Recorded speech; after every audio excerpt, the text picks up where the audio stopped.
શ્રીમદ ભગવદ ગીતા શ્રી ભગવાન બોલ્યા, હે અર્જુન, શ્રેષ્ઠ કર્મનું સાત્વિક એટલે કે સુખ, જ્ઞાન, વૈરાગ્ય આદિ નિર્મળ ફળ તત્વજ્ઞાનીઓએ કહ્યું છે.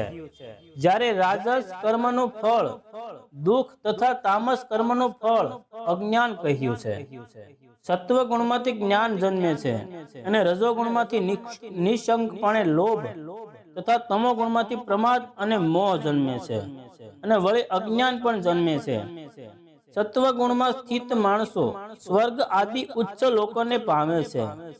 રજો ગુણમાં સ્થિત રાજસી માણસો માધ્યમ એટલે કે મનુષ્ય લોકમાં જ રહે છે અને તમો ગુણના કાર્ય એવા નિંદ્રા, પ્રમાદ, આળસ આદિમાં સ્થિત તામસી માણસો અધોગતિની એટલે કે જંતુ, પશુ આદિ નીચ યોનિઓને તેમજ નરકોને પામે છે. જય શ્રી કૃષ્ણ.